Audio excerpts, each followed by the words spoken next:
No one in my pack will call an Omega weak again. King Gideon Ashford's voice cut through the grand hall like a blade dragged across glass, and every person in the room went still. Clara Bennett stopped halfway down the marble steps with a tray of medical ledgers in her hands, because the words were loud enough to carry and sharp enough to land. The War King had just come home, and the entire pack had gathered to watch him take back his throne. Men in black coats stood in rigid rows. Council members sat with their chins raised a little too high. Noble women in silver and navy watched from the gallery with the kind of smiles that never reached the eyes. Clara kept her face neutral, even when Gideon turned his head and looked straight at her. That was when it happened. Not a sound, not a flash, not something anyone else could name, but she felt it. A sudden tug deep under her ribs, like a thread pulled tight inside her chest. Her breath caught. His eyes narrowed just slightly. He felt it too. Clara lowered her gaze before anyone could notice how long he had been looking at her. "Careful," murmured the woman beside her. "You're making yourself visible." Clara did not answer. Visibility was a luxury she had never been given. She was only there because the Royal Infirmary needed another hand, and she was the only Omega in the building who could organize supplies without losing her temper. The housekeeper had said it like a favor. The commander of the household had said it like a warning. Now the whole room seemed to understand she did not belong in a place like this. Not with the lords, not with the guards, not within 10 feet of an alpha king who had survived 3 border wars and looked like he trusted no one. Gideon stepped down from the raised platform, one measured step at a time, as if the room itself owed him respect. The pack bowed. Clara did not. That made a few heads turn. "Name," he said, not unkindly, but with the kind of authority that made the word feel official. "Clara Bennett," she replied. "Medical staff." One of the counselors gave a thin laugh. "An Omega, of course." The old insult hung in the air like smoke. Clara could feel the room waiting for her to shrink. Instead, she lifted her chin. "If you need someone to agree with you, sir, I'm probably not your person." A few people looked shocked. A few looked entertained. Gideon did not smile, but something in his jaw shifted, like he had just heard a language he remembered from a life before war. Then his beta, Marcus, appeared at his shoulder and said low, "Your Majesty, the Western Wing is ready." Gideon kept his eyes on Clara another second longer than was necessary. "We'll speak later," he said. It was not a request. It was worse than that. It sounded like fate trying to sound casual. Clara forced herself to breathe evenly as he walked past, close enough that she caught the clean edge of pine and smoke on his coat. Her pulse did not behave. Neither did his. And in the silence after he left, with the whole pack still watching her like she was either a mistake or a sign, Clara realized one thing with cold clarity. Whatever had just awakened between her and the Alpha King was going to ruin somebody's carefully ordered world. The western wing of the palace did not feel like the rest of the place. It was quieter, for one thing. The kind of quiet that made every footstep sound deliberate. Clara was halfway through sorting a stack of antiseptic supplies when the strange feeling in her chest returned, sharper this time, like a pulse that was not her own. She set the bottle down and stared at it for a second. "That is not normal," she muttered under her breath. "No," said a voice from the doorway. "It is not." Clara looked up. Gideon Ashford stood there with his sleeves rolled to his forearms and his expression set in that same controlled, unreadable way. He had clearly come straight from another room, because there was still a trace of cold air on him, and the tension in his shoulders told her he had not come here to relax. Marcus lingered behind him, looking like a man prepared to regret everything by dinner. "I was told the wing needed a medical inventory," Clara said. "It does," Gideon replied. "That is not why I am here."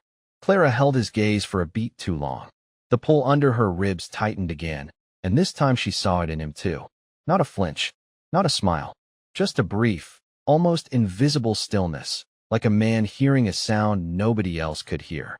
Marcus cleared his throat. "The Alpha would like you to review the war room med supplies." Gideon gave him a look that said he had not asked for commentary. Marcus ignored it with the calm of someone who had spent years surviving royal moods. Clara set the checklist aside. "You could have sent someone else." "I wanted someone competent," Gideon said.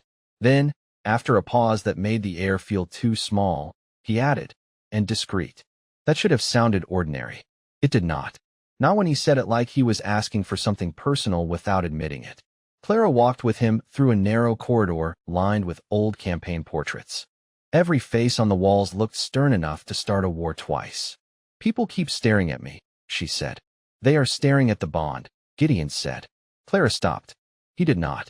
He kept walking, then turned back when he noticed she was no longer beside him. "You know about it," she said. "I am not blind." "No," she said carefully. "But you are acting like it is a tactical problem." "In my world," Gideon replied, "it is." That answer landed harder than she expected. Beneath the surface of his voice was something exhausted, something deeply practiced. Not fear. Control. The kind that had been built over years, and it probably cost him more than most people would ever know. "What happens if the council finds out?" Clara asked. Gideon's mouth tightened. "They will say you are influencing me." "And are I?" she asked before she could stop herself. For the first time, he looked genuinely caught off guard. Not embarrassed. Just silent.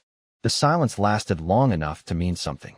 Then Marcus, who clearly had no mercy left to give the world, said, "If it helps, Your Majesty, the council already thinks she is dangerous because she used her left hand in the hall."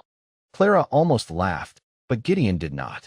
He looked at her instead, really looked at her, like he was trying to understand why her calm was bothering him more than open defiance would have. "Come to the war room," he said at last. "If we are going to pretend this bond does not exist, I would rather do it where I can at least think." Clara should have refused. Instead, she followed him, and the pull in her chest followed too, steady and impossible, like the first step toward a truth neither of them was ready to name. The war room smelled like paper, smoke, and old decisions. Clara noticed it the second Gideon opened the door. Maps covered the long table. Markers, sealed reports, and 3 cups of coffee sat untouched near the edge, which told her more about the mood in the room than any expression could have. Marcus stayed by the door, as if he had learned the safest place in any royal room was near an exit. Gideon did not sit right away. He stood at the head of the table, one hand resting on the back of a chair, staring down at a stack of campaign records like they had personally insulted him. Clara stepped in and stopped just short of the table. The bond tugged again, low and steady, almost like a warning that the room itself was too full of pressure. Gideon noticed her pause. "What is it?" he asked. Clara looked at the papers. "These reports are wrong." Marcus blinked. "That was fast." "No," Clara said, moving closer. "That was obvious." She picked up the top page and scanned the line breaks, the dates, the names. Her expression changed before she could hide it. Not shock, just the quiet kind of focus that meant something was badly off. "This supply route was supposedly open on the 9th, she said, tapping the page. "But these medical notes say the same unit had no access to field treatment for 36 hours. That does not line up." Gideon's jaw tightened. "Keep going." Clara lifted another sheet. "This one says the retreat order came from the frontline commander. But the signature pressure is different from the rest. It was copied or amended later." The room went still. Marcus folded his arms. "You are saying someone changed the war record?" "I am saying someone wanted it to look clean," Clara replied. "And it is not."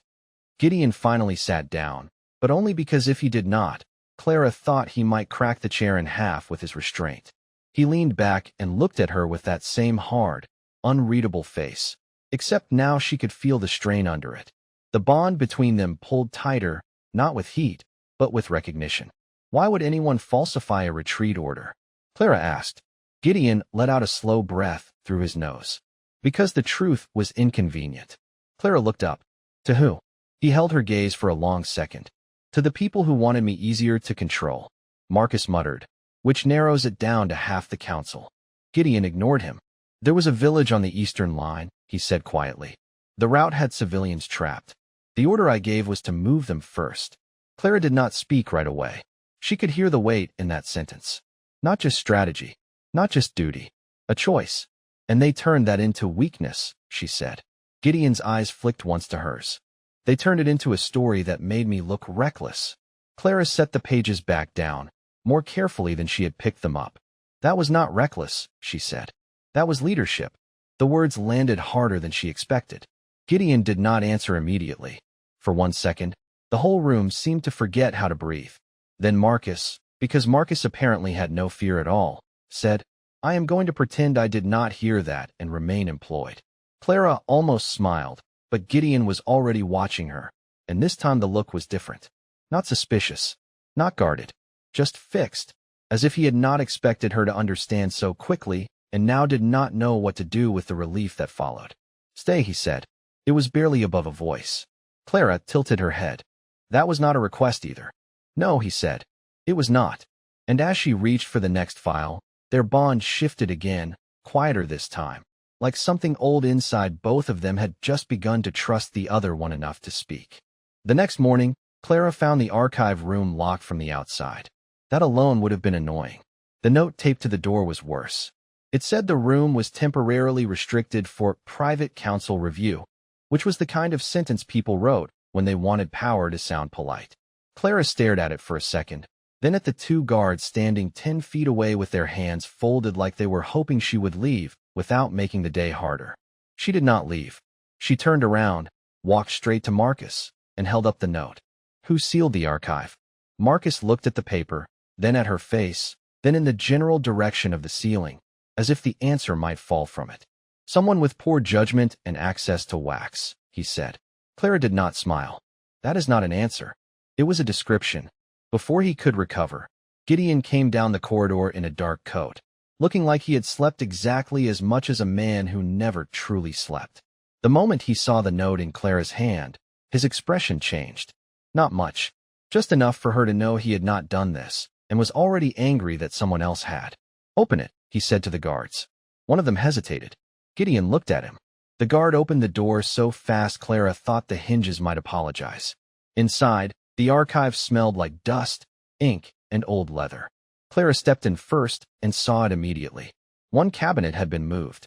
Not by much. 6 inches, maybe less. But enough to break the symmetry of the room. Enough to tell her somebody had searched it carefully and tried to hide the fact. They were looking for one file, she said. Gideon followed her gaze. Which one? Clara walked to the open drawer and pulled out a ledger with a narrow blue ribbon tied around it. This one. She flipped through the pages, then stopped at a section with a torn edge and a newer strip of paper pasted over it. Her mouth went still. This was altered. Marcus, who had arrived behind them because of course he had, leaned in. Can you read what it said before? Clara ran one finger along the seam. Not all of it, but enough. She looked up at Gideon. The village on the eastern line was not abandoned when your order went out. The route was blocked after the command was issued. Gideon went very quiet. Clara continued, careful now. The record makes it look like you forced the move anyway. But the timing is wrong. The relay message was delayed. Someone wanted the blame to land on you no matter what. Marcus swore under his breath. Gideon did not move. That, more than anything, told Clara how hard the truth had hit. He was staring at the ledger, but she could feel the shift in him, like a wall inside him had taken the first crack. Who had access to this room, he asked. Clara turned another page. Someone who knew which files mattered. Someone who understood how to make a war look cleaner than it was. She glanced toward the door, then lowered her voice.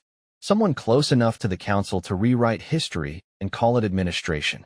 For the first time since she had met him, Gideon looked tired in a way that had nothing to do with the battlefield. It was the kind of tired that came from realizing the wound had not ended when the fighting did. They used my own records against me, he said. Clara met his eyes. They used your conscience. That landed harder.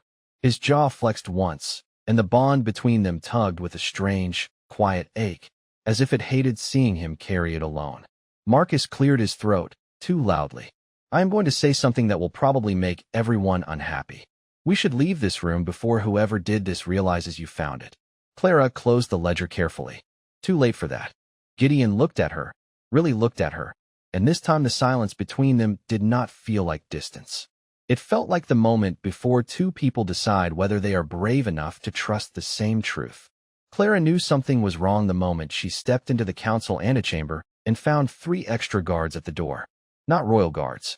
Council guards. The kind that stood too straight and looked at people like they had already decided who was guilty.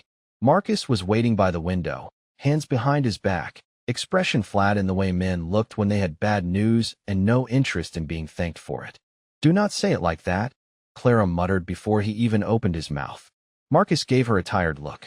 I have not said anything yet. Your face did. He almost smiled, which meant the situation was serious.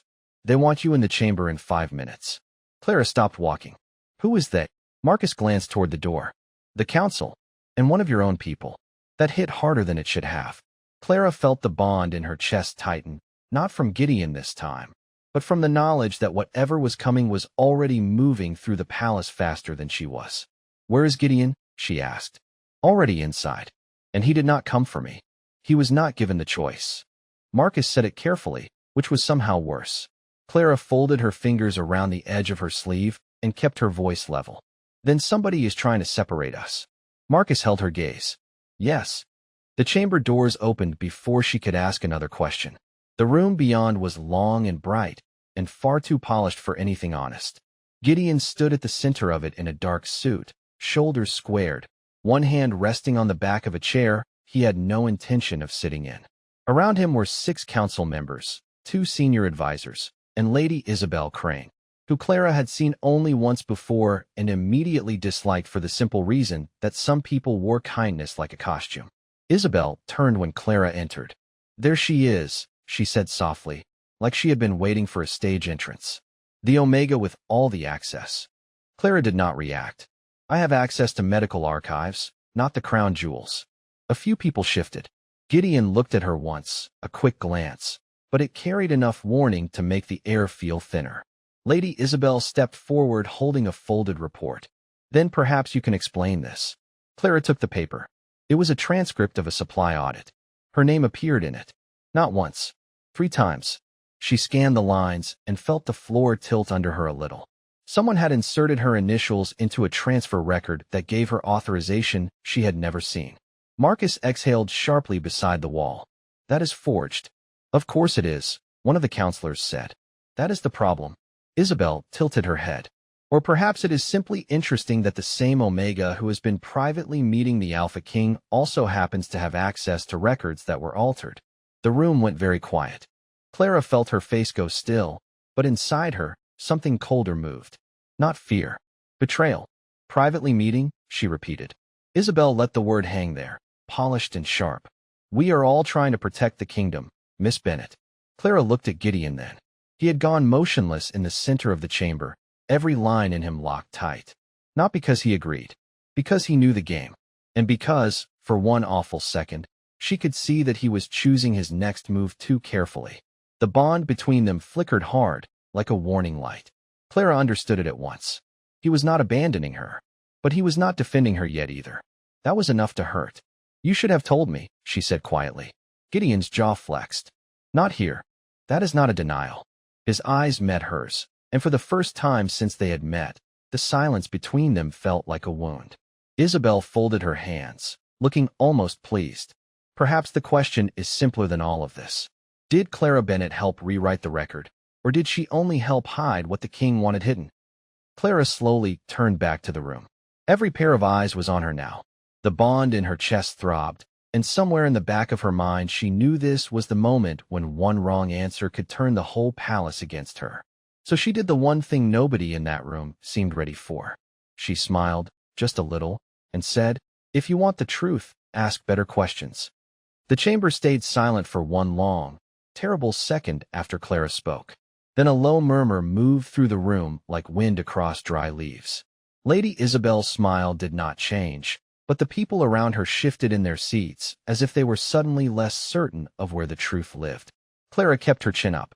She could feel the bond in her chest pulling hard now, not warm, not easy, just urgent, as if Gideon was standing on the other end of it and refusing to let go.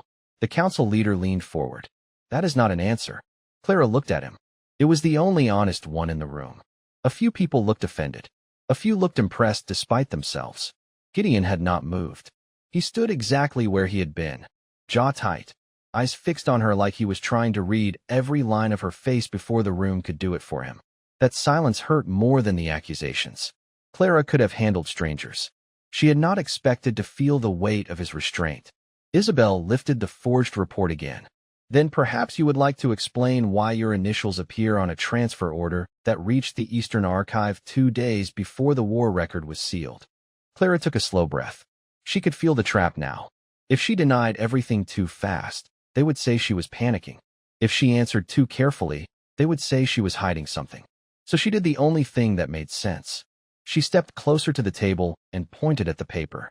This seal was pressed with fresh wax over an older impression. The ink on the margin is newer than the date listed, and the hand that copied my initials does not match the clerk who signed the supply notes last month. The council members turned to look. One of them frowned. Another lowered his gaze to the page. Marcus, standing near the wall, looked like he wanted to clap and was trying very hard not to make the day stranger. You see, Clara said softly. Someone wanted my name attached to this because an Omega with archive access is easier to blame than a counselor with a ledger problem. Isabel's eyes narrowed a fraction. That is a serious accusation. So is forgery, Clara said. Gideon finally spoke. Enough. His voice was low, but it cut cleanly through the chamber. Every head turned toward him. He looked at the council first, then at Isabel, and when he turned to Clara, the expression on his face had changed. Not softened, sharpened. The archive was tampered with, he said. The war records were altered. And if anyone in this room thinks I am going to let them use my bondmate as a shield for their own corruption, they have misjudged me. The word hit the room like a dropped glass. Bondmate. Clara felt her heart jump, then steady. No one had expected him to say it in public. Isabel recovered first. Then you admit the bond is real. Gideon did not look away. I admit the lies around it are the real problem. For the first time, Clara saw it clearly. Not just the king. Not just the war survivor. A man choosing the consequences of truth. He stepped down from the center of the chamber and came to stand beside her, close enough that the bond eased at once, like it had been waiting for him to do that all along. This is no longer a private concern, he said. It is a royal one. The council erupted at once, questions stacking over each other, voices rising. Isabel demanding procedure, someone else calling for a review, Marcus muttering that this was exactly why he drank too much coffee. But Clara barely heard any of it. Gideon did not touch her. He did something better. He stood there, openly, without hesitation, and let the whole room see who he had chosen to stand with. Clara exhaled slowly. For the first time since the accusations began, she did not feel alone in the fire. By the time the council chamber emptied, the palace felt different. Not quieter, just more watchful. People moved with the careful speed of those who had seen a truth land in public and were now deciding which side of it could still save them. Clara stood near the long table while Marcus gathered the scattered reports into a stack, muttering to himself in the way men did when they were trying not to admit the morning had gotten away from them. Gideon had not left. He was at the far end of the chamber, one hand braced on the back of a chair, the other holding the forged report like it was heavier than paper had any right to be. Clara could feel the bond between them now, steady but strained, like a line that had finally stopped snapping and was learning how to hold weight. You should not have said it like that, she said at last. Gideon did not look up. Like what? Bondmate. His jaw tightened once. Was there a better time? There was a less public time. He set the report down and looked at her then, fully, without the caution he had been carrying all morning. And let them think I was ashamed of you. Clara folded her arms. That is not what I said. It is what they would have heard. Marcus made a small noise from the doorway. He is not wrong. Clara shot him a look. He raised both hands in surrender, but his mouth twitched as if he admired the problem even while fearing it. Gideon walked toward her, slow and deliberate, stopping just close enough that the tension between them eased 1 degree. I should have defended you earlier, he said quietly. Clara searched his face. There was no excuse there. No polished royal line. Just the blunt edge of regret. Why did you not? His eyes moved once, toward the chamber doors, toward the hallway beyond, toward the entire palace that had built its power on silence and timing. Because I wanted to make sure I understood who had set the trap before I moved, he said. And because if I reacted too soon, they would have called it emotion, not proof. Clara stared at him for a second. That answer made sense. It also made her unhappy in a way she could not easily sort out. You let me stand there alone. Gideon's expression shifted. Not defensive. Worse. Honest. For too long, he said. Marcus cleared his throat. Before this becomes a tragedy with paperwork, I should mention that Lady Isabel left in a hurry and dropped something in the outer hall. He held up a folded note between 2 fingers. A key schedule. Archive access. And a list of names. Clara took 1 step forward. Names of who? People she has been meeting, Marcus said. Some are council staff. One is from the Eastern Records Office. Gideon took the paper from him, scanned it, and his eyes narrowed. She did not act alone. Clara reached for the note, read the first line, then stopped cold when she saw a familiar seal impression at the bottom. This is from the Ward Archive, she said. Someone inside the palace gave her access to older war files. Gideon looked at her. Can you trace it? Maybe, Clara said. If the original drawers have not been moved again. They will have been, Marcus said immediately. That is the mood of this building. Gideon almost smiled at that, but it vanished before it fully formed. Clara noticed anyway. It was the first real sign of exhaustion she had seen in him since the day he came back from war. Not weakness, just the strain of carrying too many lies for too long. Come with me, he said. Clara blinked. Where? The archive room, he said. If someone is rewriting my history, then we start there. The words were simple. The choice behind them was not. He was not asking her to follow him because he was king. He was asking because he trusted her eyes more than the room full of titles. Clara nodded once and picked up the note.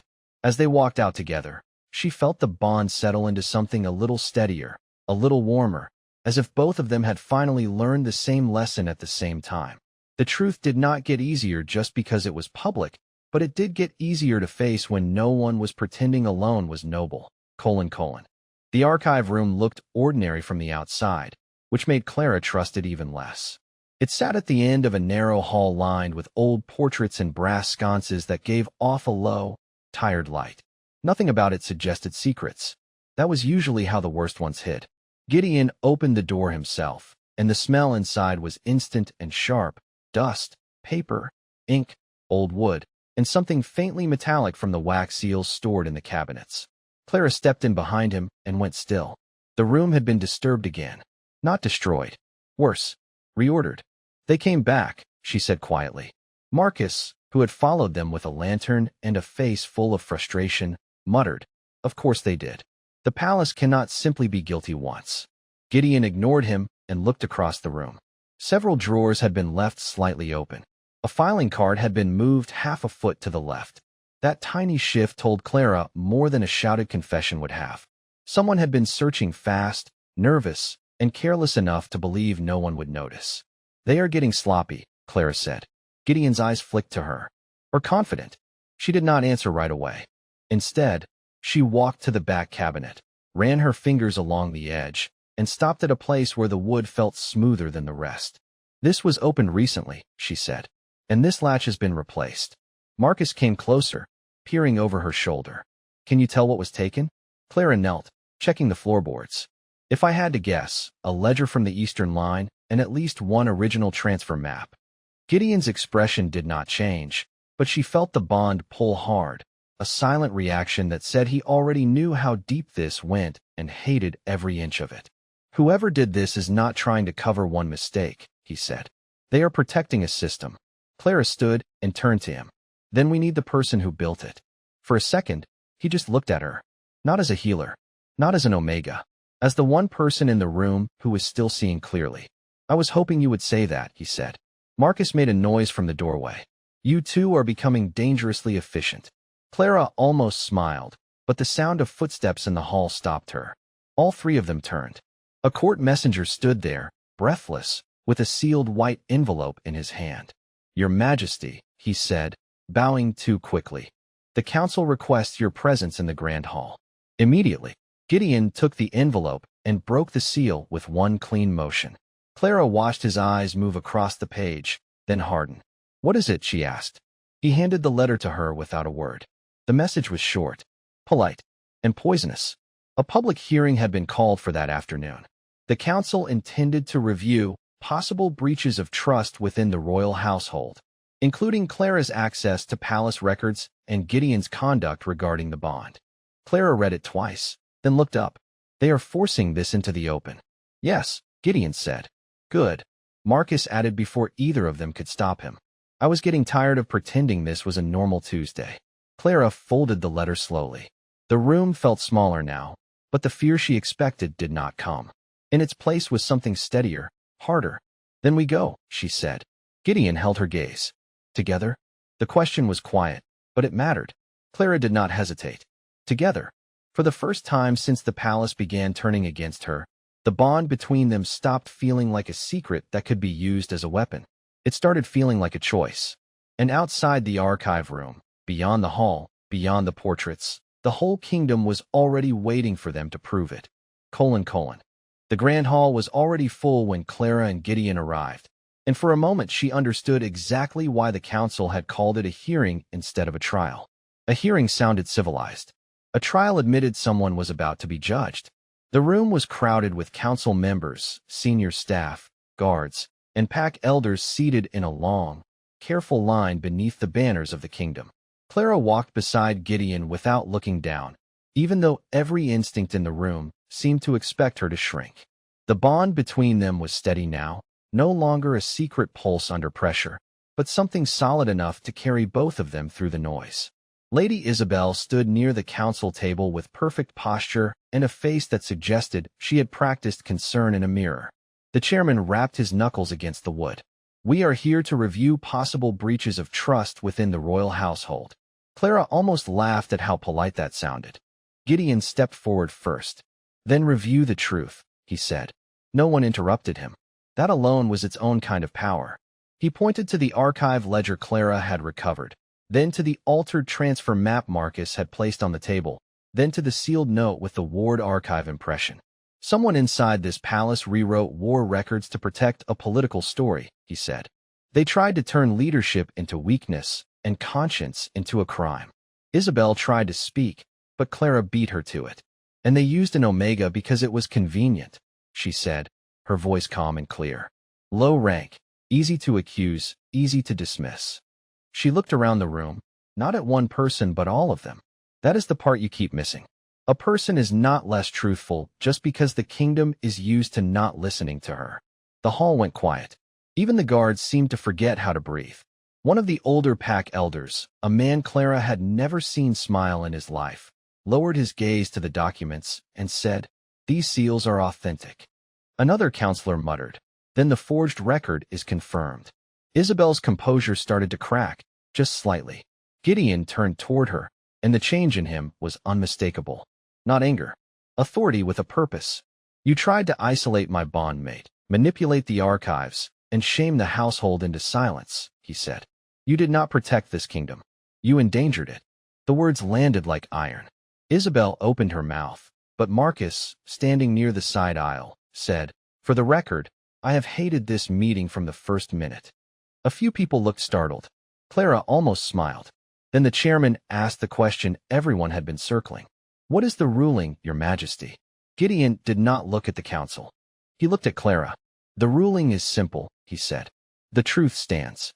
The forged records are released. The names on the interference list are investigated. And no Omega in this kingdom will be treated as disposable again." Clara felt something inside her loosen, not because the battle was over, but because he had said it out loud in front of everyone who mattered. He had not just defended her. He had changed the room.